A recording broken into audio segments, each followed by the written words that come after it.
إن الحمد لله نحمده ونستعينه ونستغفره ونعوذ بالله من شرور أنفسنا ومن سيئات أعمالنا. من يهده الله فهو المهتد ومن يضلل فلا هادي له. أشهد أن لا إله إلا الله وحده لا شريك له، وأشهد أن محمدًا عبده ورسوله.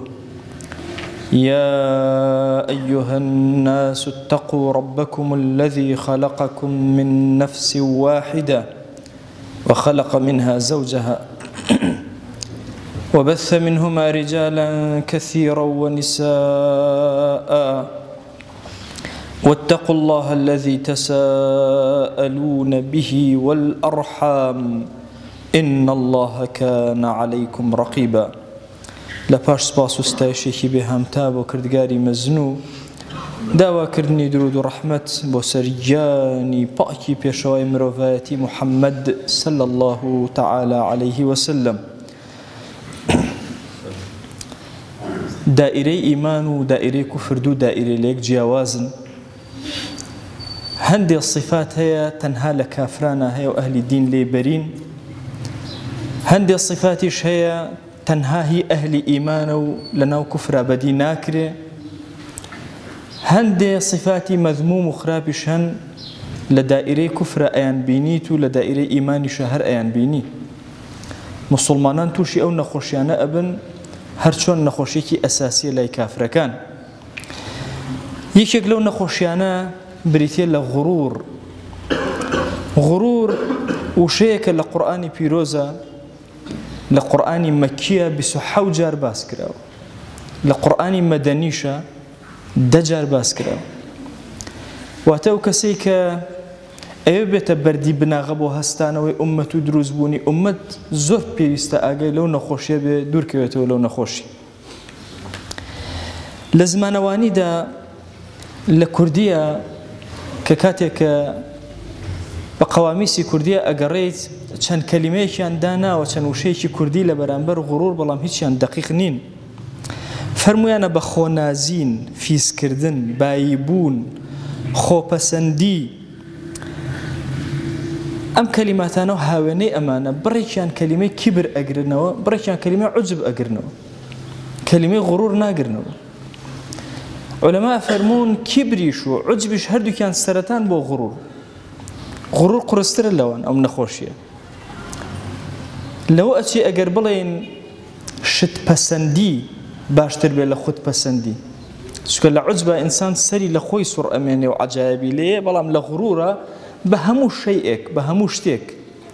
چ سەواء عوجب بێ، خۆی بێ، چ شتی تر بێ، ئیتر دنیا بێ، ئیتر شەیطان بێ، ئیتر فێڵ بێ، هەر شتێ بێ. لە قورئانە بە چەند مانایەک غڕور هاتووە. یەکێک لە ماناکان بە معنای باتیل دێ، وما يعدهم الشيطان إلا غرورا. شەیطان تەنها وەکو وعدەکانی ئەو هەموو وعدی باتیلن، هەرچی وعدێک ئەدا بە ئینسانێت هەمووی لەسەر بەتاڵ بوونیادە. ئەو غڕورە لەوێ بە معنای باتیلە، بە معنای حمق و جەهل دێ، ئەحمەقیەت و جاهلیەت. ئەفەرمێ إن الكافرون إلا في غرور. کافرەکان لەناو جەهالەتە ئەژین، لەناو حمق و ئەحمەقیەتە ئەژین. إن الكافرون إلا في غرور. مسألة جهل بدين وبخوا بدنيا ناسي بابتك لشريعتها زور قرنجي بيدراو. أبا الحكم أبو جهل بيانوتي باوكي حكمته داناتي زور بيا عقل بو، بلام لشريعتها بيوتريتشي بيغمر صلى الله عليه وسلم ناوي لنا بأبو الجهل باوكي نزاني. یەکێکتر لە معناکان هەرچی کاڵای دنیا هەیە کە تۆ ئەیبینی پێ ئوترێ غڕور. وما الحياة الدنيا إلا متاع الغرور. هەرچی ئەم حیاتە هەیە کۆمەڵێک کاڵایە، بەڵام کاڵای چییە؟ کاڵای غڕورە. کاڵای ئەوەیە کە ئینسان بەلایەوە پەسەندە، شتێکی جوانە، هەر ئەوەندەیە کاتیە.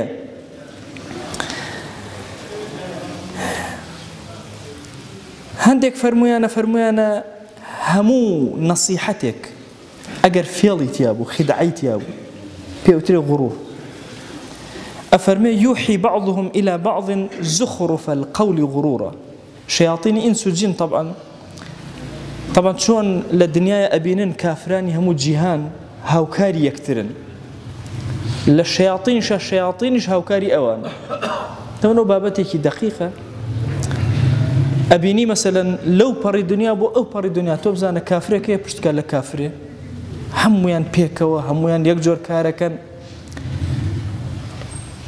شياطينش لقال يانا وحيان بو أنيرن بلام وحيا كان هرهمو إلا نيوانا جورك للنفاقي تيايا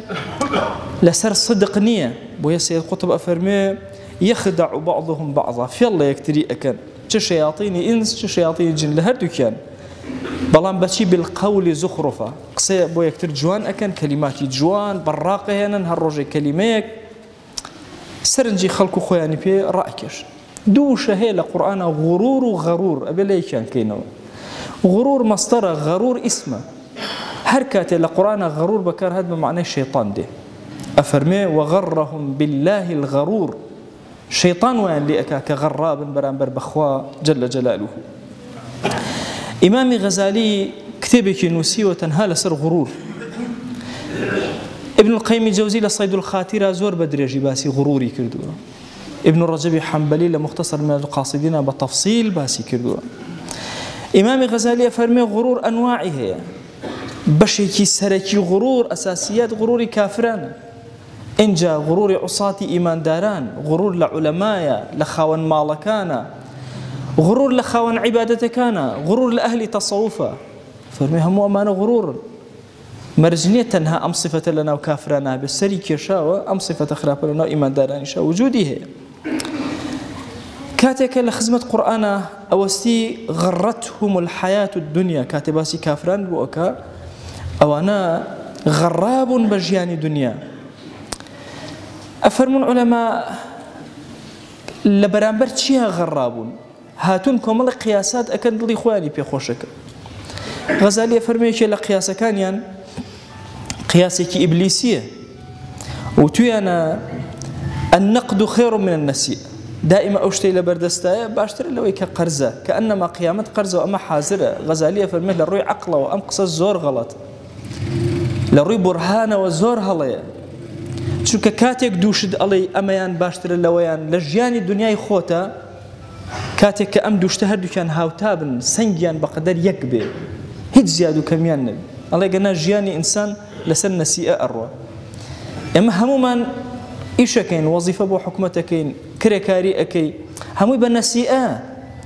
هموي تشاوري أكي لأخيرا باداشتك بدريته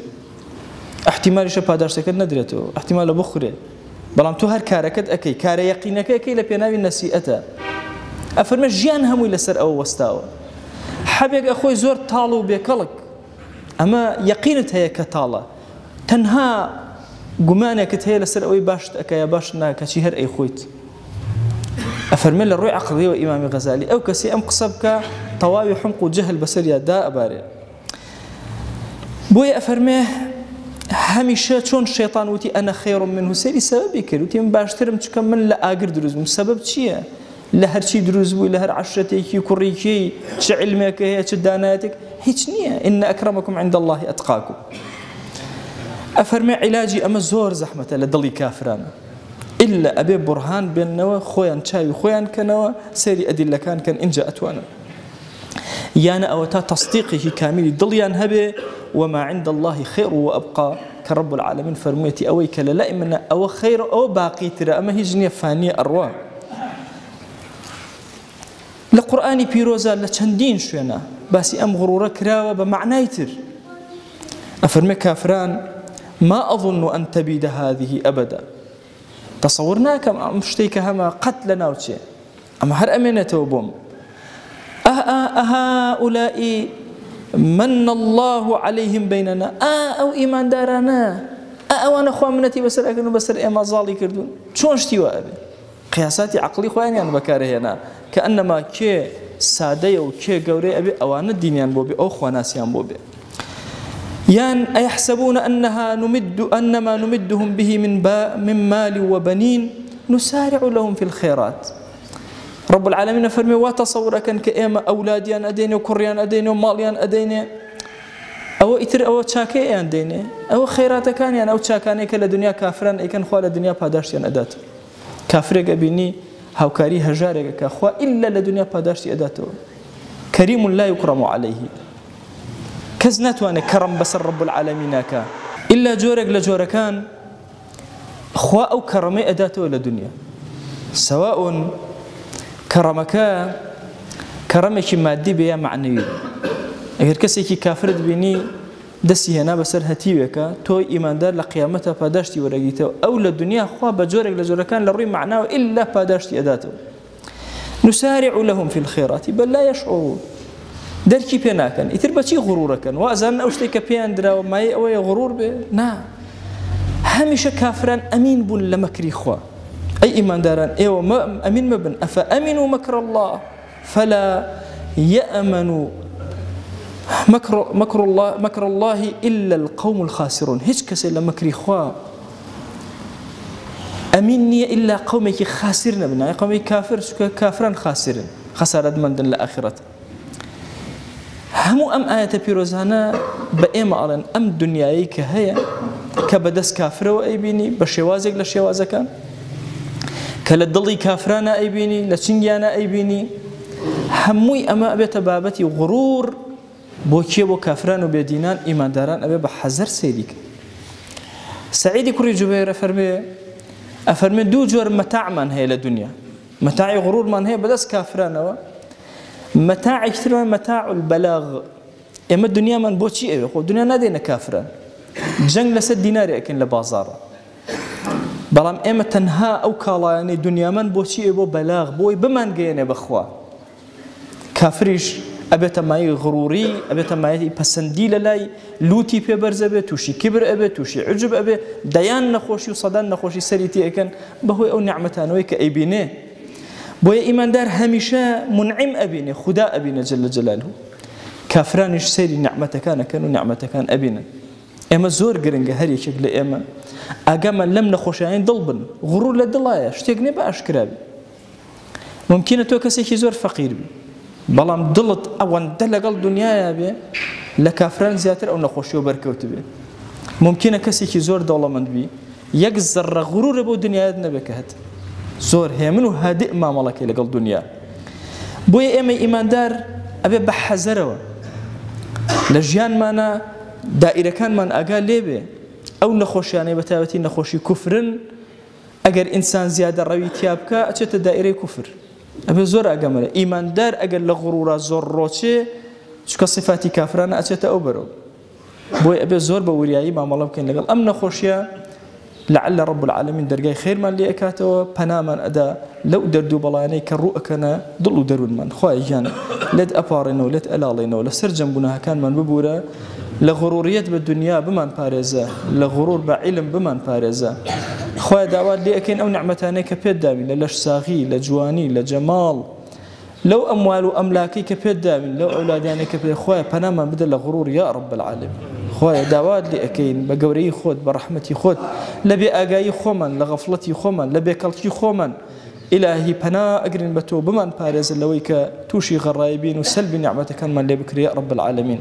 خويا جان أم إيمان دارنا هاتون تأماليتو أم أنا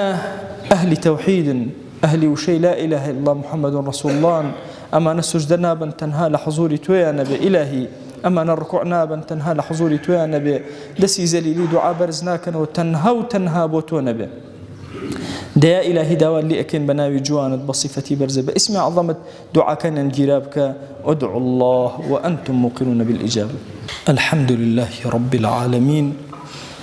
والصلاة والسلام على خير خلق الله محمد وعلى آله وأصحابه الكرام وتابعيهم بإحسان إلى يوم الدين أوصيكم عباد الله ونفسي قبلكم بتقوى الله وكثرة مخافته فإن التقوى شعار المؤمنين ودثار المتقين ووصية الله تبارك وتعالى في وفيكم وفي الخلق أجمعين وشوي سكام يوجن وشيف خرابك كروما كرونا جدل دروني ما أنك غريبي من بخواي الراغب أصفهاني فرماو غراياتي تشيشة فرماو هرشي إنسان اعتماد روزو سر باشتيش بنا بسو ئیتر ماڵەکەش بوو جاه و سەڵتەنەت و نامبانگش بوو شەهوەتش بوو شەیطان بوو فەرماوە ئینە گر پەنەژ ماچری و غڕور فەرماوانش عجب و کیبر دوێ ڕێنێ ئەچی دووڕاوە ئینسان وردە وردە ملود لێ غڕوری فرێنێ ئا سەبەب و هۆکارێک کە ئینسانی مەغڕور کەرە یۆجە سەبەبە فرەسەرەکیەکە ئانەنەکە ئینسان بەغەڵەت جەدینی یاون بەغەڵەت یاوانە جەدینی بەغەڵەت یاوانە جەدنیێ هەردوویشە بۆ بە سەبەبانە ئینسان مەغڕور بۆ بە دنیێ پاسە بزان و هەر منەوە لاش كافركي واتشين يهوديكي لن تمسنا النار إلا أياما معدودات أير ما ورمقلو إلا تنروي نبو دماو أني كيشمانيا نجات ما بو روايتي وانا فرماو واتشين تنها تشل الرؤية مخوا عقوبة مامو نحن أبناء الله وأحباؤه وشويسي خوائن ميو كري خوائن ميو أبي شي وازواتشين تصور كرا إي فهم غلطك الدل مجك شانه دروز بيه دين شانه كأنما إيه خاصترين جخلكي أهل الله المختارين خواي وربجاردين سرو زمينين إي فهم غلطك كارش بنا كردي بينك توشو غرايبة قناها كرا خرابة كرا فيلا كرا جخلكي محاولة كرا خلكي برو خرابة كاري برا فساد سرو زميني والله كرا وكلما أوقدوا نارا للحرب أطفأها الله خواوش كشنش وأنا سر زمين ببردامي دسو يهود وفوتيان فرماو گر كاتي إنا فكر شابه إنا هو كار السريكة كش أنا بك خلل الدين شانه بوتي خواي جورا فرماو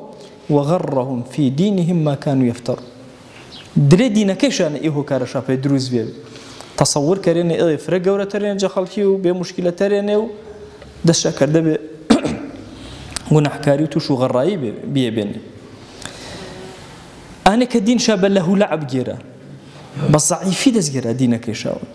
وذروا الذين اتخذوا دينهم لهوا ولعبا وغرتهم الحياة الدنيا علماء فرماوا يوجع علامة تكاسر وأنا كإنسان بزان وغرابيا يانا دين شنا تنجد دين تن بقالتو قب دينك يشكر وجوج ماو قالتو قب يشكر جوشنا جدية أجنبي الدين شنا دليل أنا يوجع نوشي كاش ندروز بين كنوشي غراياتيا علاج غروري أساسا جلوسر إيمان بخواي چن عقيدة باكتر بو چن إيمان بخواي بقوة تربو چني خواي زياتر الاشناسا بو يا وابنا أن كمتر غرور جيرون اعلموا أنما الحياة الدنيا لعب وله وتفاخر بينكم وتكاثر في الأموال والأولاد الدنيا تشيشنا يعني تو ياواني شنا قرت ما شكري إننا بري ياري كرا خريكو له لعبين بري فخر كرا بينو يكترين إيشا ماسو والله من زارو لم فرترا أو شماسو زر فرترا أخيرا النتيجة هر يكتشيو دولة منو كافريو بيوا نتيجة كشهر مردية إيجت شاب فرب سريع عملو هيك كم أجاش جوشانيا وإذا ماتوا انتبهوا إن جاها شابو ورو أنا إنساني إيمان دار شن عقيدة كش بقوة تربو أن زياتر درجة غروري كم بو وش بساحب مزانو واشترين تيو إنساني مسلمان أنك كاتو لش ساغيش أنا الدعاء كروبي لش ساغيش ابن القيم فرماو بين منيتو إسخواي قرأت شمجداني بنا جوان ويني يوجد دعاء وشويسي اللهم متعنا بأسماعنا وأبصارنا ما أحييتنا شميتش بقوة بني قوشتش بقوة بني جنوايش فرماو خواي كان إن نعمة الدين بنا بي ما أدريش يعني مساحب جنين مساحب تشيشو من تا مغرور بيمي صاحب علمي تا مغرور بي صاحب الشهادين تا مغرور بي حتى هي وهن ويلنيا قرتي وكين رب العالمين مال تشاتو بنش غرابي ورو أنا إنساني إيمان دار فربع عقلانة شني نعمتك أخوي ما ملك رود قركاتي وانا نعمتك أخوي أخوي وينو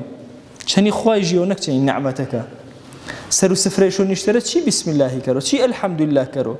برسي كرو برب العالمين ودزبرو سپاسو آی کرد ماونان وردکی که هنو من نبی تو بیل ترتیب کردار تو هوکارکی و سببکی رخصنی هتا و سفر من رازاو پی گردو نعمتك پیسنن چون نعمتك نفرين جحد و حساب نمايا مهم أن الإنسان دائما خواوين بو عقيدة أن جوانج بو كأنما خواوينون وتنجيو ياو بلو إحساني جا إيمان وعقيدة تجاوزش كرده بو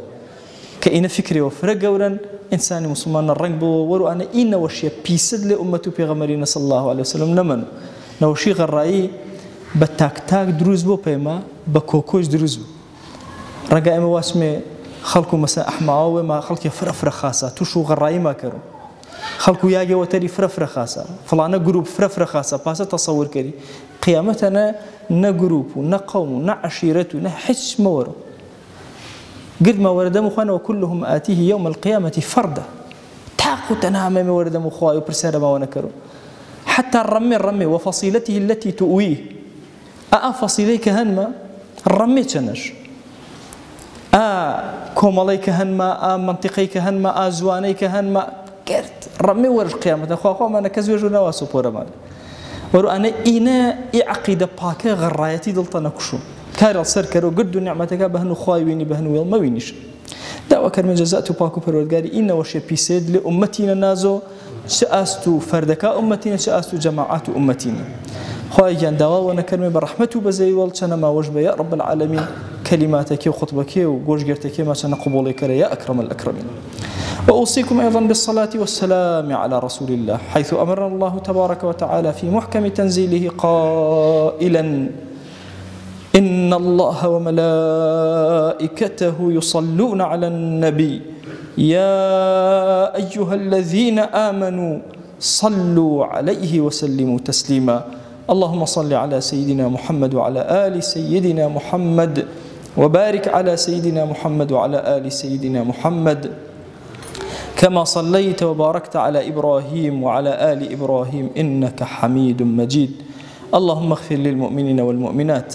وللمسلمين والمسلمات ولمن أنشأ هذا المكان اللهم أعز الإسلام والمسلمين وأهلك الكفرة والملحدين اللهم انصر من نصر الدين واخذل يا رب من خذل الإسلام والمسلمين اللهم آت نفوسنا تقواها فزكها أنت خير من زكاها أنت وليها ومولاها آمين آمين والحمد لله رب العالمين أقم الصلاة يرحمك الله